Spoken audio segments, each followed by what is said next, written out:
Hey, YouTube, Gordon Miller here. Okay, everybody on COVID-19 virus lockdown.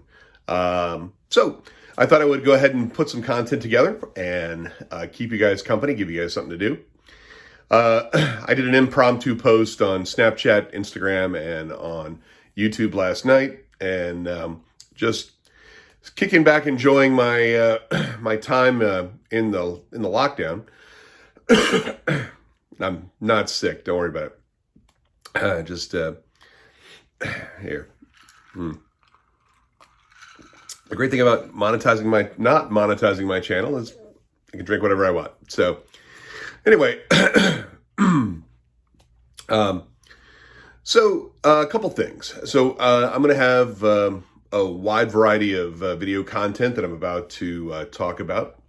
But I wanted to start with one video that really is all about the COVID-19 virus itself. And, I actually was sick somewhere around January with, I'm allergic to the flu vaccine because it's grown in egg cultures, and I'm allergic to eggs and things like that. So I'm not able to get a flu shot. One of my good friends is Gary Matsumoto, and Gary wrote the definitive book on why some of the additives in vaccines are dangerous, even more dangerous than the diseases they're intended to protect us from.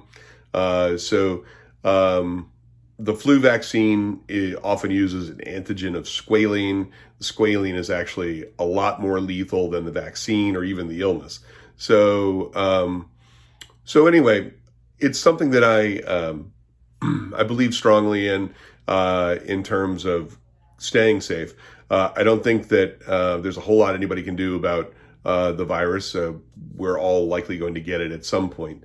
And even if there's a specific outbreak, and we are able to stop all new infections, the virus, is still out there somewhere, and it's still likely going to be passed from animals to humans again at some point. All the work that everybody's doing is really is really encouraging, and I like to think that there are some opportunities out there to see some benefit to society pretty quickly in terms of keeping people safe from the virus. But, look, the best thing to do is to stay home. When I was sick in January, I didn't know I was, it could frankly have been, that as well. And I recently went to New York a couple weeks ago, back on March 3rd. I met with some of my partners from overseas in Asia, and they weren't sick, and they had been in Europe and in the Middle East and still don't show any signs. But I also got sick when I got back and things like that. So, I spent the first half of March here sick, and I spent most of the month of January sick. And so right now I'm fine and things like that. But I think it makes sense to limit any potential exposure out there. I mean, whether I've had it before and recovered, I didn't know I had it back in January, but way before there was any U.S. testing. It's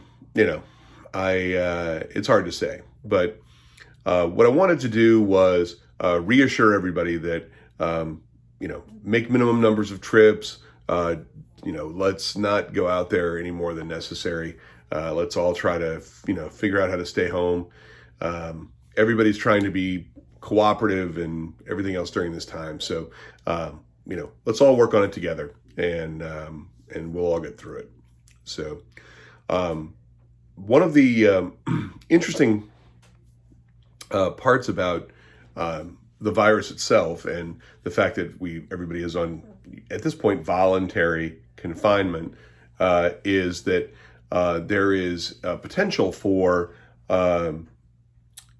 people who typically have gone to work and been around other people, that those people are having a really difficult time adjusting to being home, especially if they're home by themselves. I'm very lucky. I have my wife and my 3 kids here, and so there's stuff to do and people to do it with and things like that. So I feel very fortunate. And So the problem that I see is that, and of course, when I was growing up, I was an only child. So for me, um, I was almost always alone. I mean, both my parents worked and things like that. I mean, we had somebody taking care of the house and things like that. But for the most part, even even though I had friends in the neighborhood, the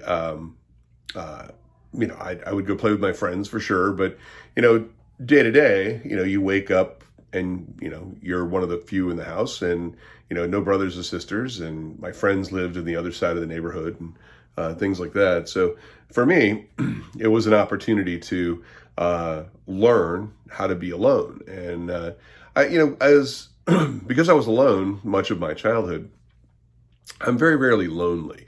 I always think that boring people are lonely, or boring people are bored. When somebody says I'm bored, well, you're bored because you've relied on other people to entertain you. I mean, if you're bored, it's because you're a boring person and you just haven't ever had to deal with that. So don't think that there's any special trick to it. It's just a matter of being in that environment and learning how to be alone. And but I do know from chatting with some of my friends and followers online, which I've done a lot of over the last 2 weeks.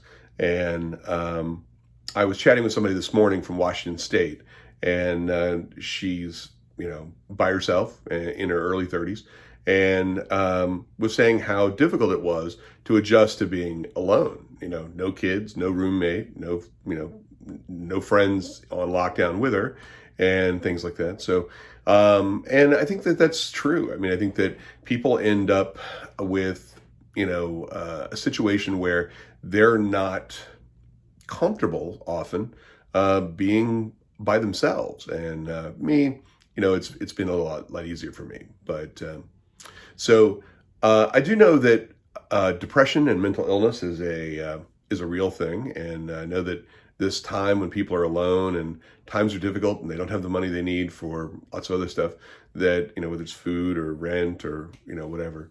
As far as rent goes, don't stress about rent. Rent is due in a week or two, 10 days, whatever.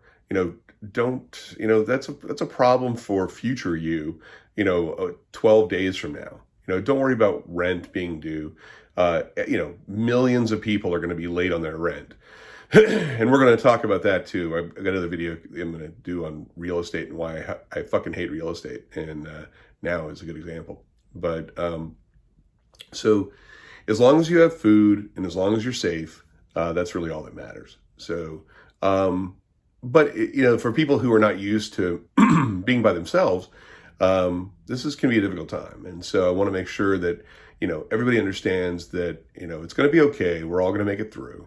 And during this times like this, suicide, is often an issue. Sometimes people's medications run out and they didn't stock up, and that can increase the risk of suicide. So by all means, if any of you are having a difficult time, reach out to me via social media. If you just need someone to talk to, I'm around. So this video brought to you by Cirrus Vodka, made right here in Richmond. Thanks, Tom. You're not a sponsor of the channel, but you can be if you'd like. But anyway, so while you guys are home and on lockdown, reach out to friends via social media, FaceTime, and really kind of stay connected. And I really hope that if everybody pulls together, everybody will make it through it okay. All right? Well, thanks for this, and let's go on to the next topic.